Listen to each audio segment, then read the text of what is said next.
माता की, छत्रपती शिवाजी महाराज की, डॉक्टर बाबासाहेब आंबेडकरांचा, लोकशाहीर अण्णाभाऊ साठेंचा, भारतीय जनता पार्टीचा,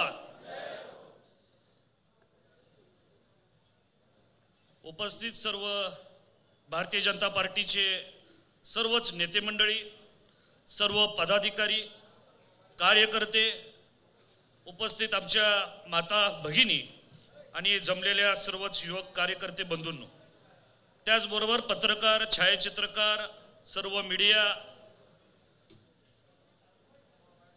या ठिकाणी या भाषणाला सुरुवात करत असताना मला आमचे नेते, या जिल्ह्याचे पालकमंत्री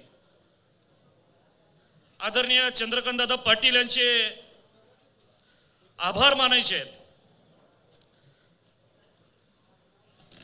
लक्षात घ्या की आजपर्यंत आपण बघितले की पालकमंत्री क्वचित जिल्ह्याचे राहिलेले आहेत, तर बाहेरून सुद्धा आपण पालकमंत्री आलेले बघितलेले आहेत। बाहेरून आलेले पालकमंत्री कधीही त्या जिल्ह्यातील कॉन्ट्रोवर्सीवर बोलत नाहीत, त्यामध्ये पडत नाहीत।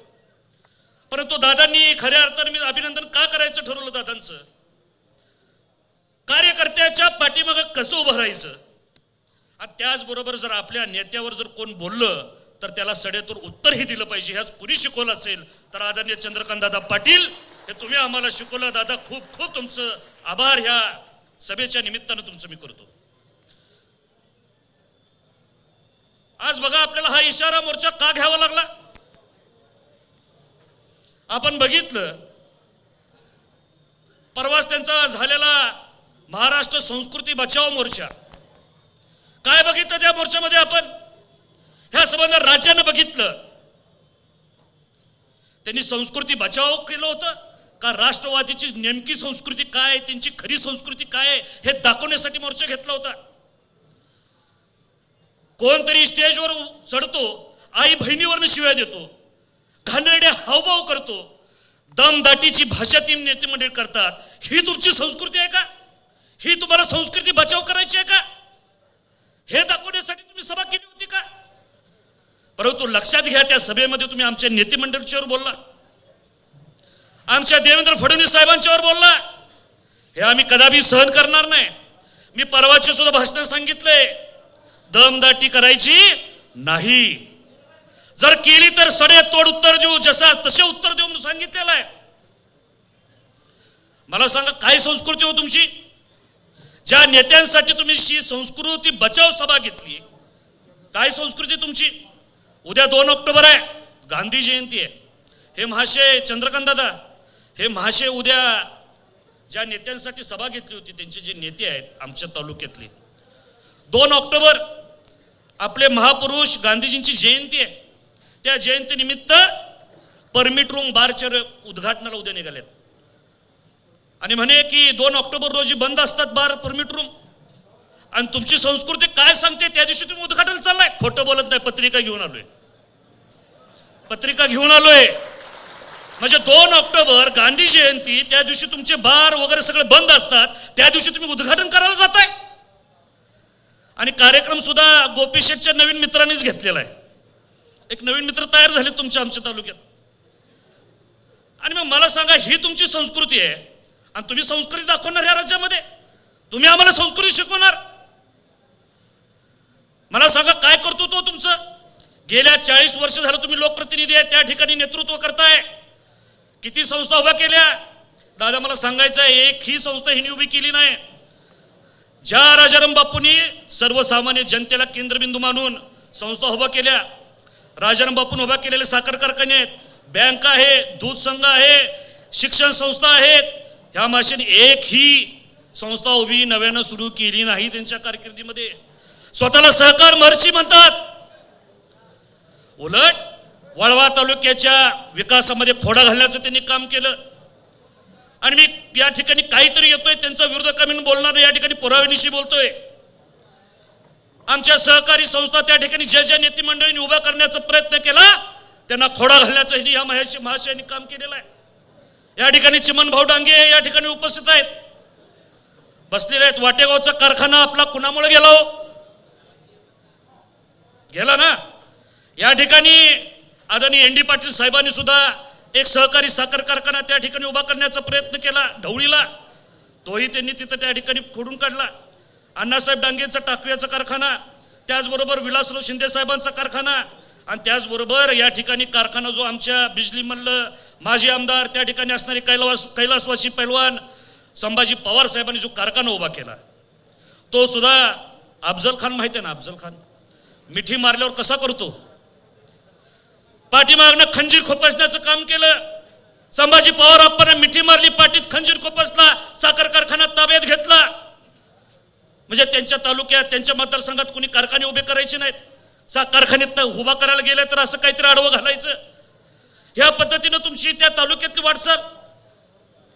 त्याच पद्धतीनं अजून बरेच त्यांच्याच घरातले जनार्दन काकांनी सुद्धा एक कारखाना उभा करण्याचा प्रयत्न केला होता, तोही त्यांनी पूर्ण करून दिला नाही. कारखान्याचं रजिस्ट्रेशन झालं, जागा खरेदी केली, त्या ठिकाणी नवीन कारखाना होणार नाही, आपण त्या ठिकाणी शाखा उभा करू म्हणाले, त्या ठिकाणी सुद्धा कारखाना उभा करून दिला नाही. म्हणजे अशा बऱ्याच गोष्टी आहेत की ज्या ठिकाणी जर सांगायला गेलं, त्यांच्या विरोधात बोलायला गेलं तर एक दिवसही आम्हाला त्या ठिकाणी कमी पडेल.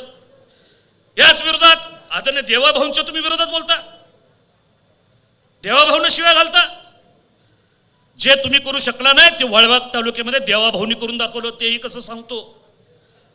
आजपर्यंत राजाराम बापूंचे पुतळे उभे राहिले, आम्हाला अभिमान आहे, उभारले पाहिजेत.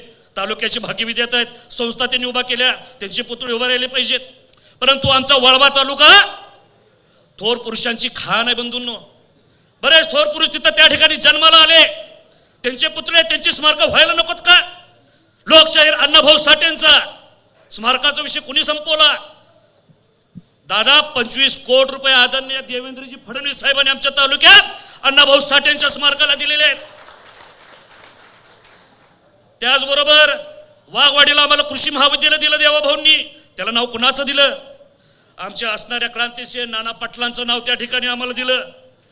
त्याच ठिकाणी मला सांगायचं आहे, धरणग्रस्तांचे आमचे नेते आदरणीय स्वर्गीय नागनाथ अण्णा नायकोडी यांना तुम्ही आयुष्यभर तुम्ही संस्थांना त्रास दिला, परंतु देवाभाऊंनी त्यांच्या नावाचं महामंडळ स्थापन केलं. हे कुणी केलं का मला सांगा? त्याचबरोबर अशी बरेच स्मारक आहेत, बरीच थोर मंडळी आहेत की ज्या ठिकाणी देवाभाऊंनी आम्हाला त्या ठिकाणी न्याय दिला, निधी दिला. या ठिकाणी अजून सांगायचं, आजची जर बातमी वाचली असेल, अहिल्यादेवी होळकरांचा आम्ही मोठा पुतळा, मोठं स्मारक उभं करू. त्यांना आज सुचलं, गेल्या अनेक वर्ष आमच्या तालुक्याचं प्रतिनिधित्व तुम्ही करताय, कधी दिसले नाहीत का तुम्हाला अहिल्यादेवी होळकर? आताच कशा काय दिसल्या? आमचे चिमन भाऊ अण्णासाहेब डांगे इकडे आले म्हणून दिसले का?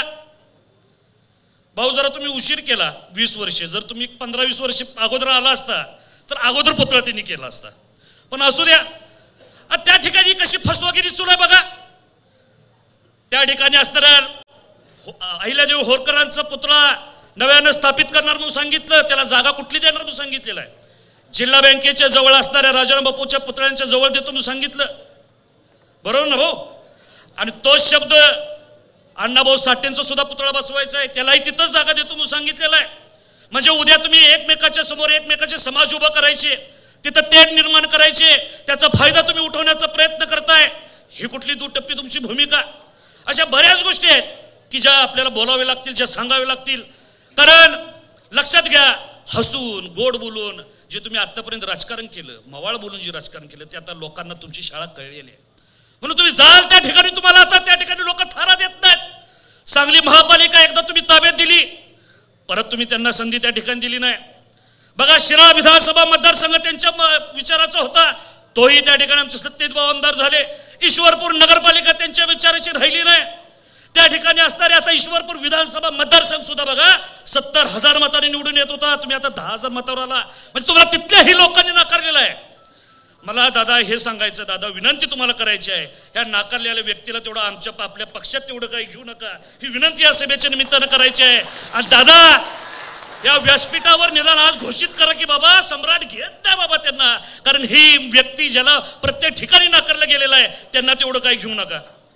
परत तुम्ही घेतो म्हणता, घेत नाही म्हणता, परत कोणतरी पेरतं की बंद दाडा चर्चा झाली, अर्धा तास 15 मिनिटं चर्चा झाली, परत असं कोणतरी बातम्या पेरतं आणि त्याचाच फायदा घेऊन हे महोदय अधिकाऱ्यांना सुद्धा ब्लॅकमेल करतायत. गोपी शेठ सांगतायत, मी जर पक्षात आलो तर तुझं काय होईल?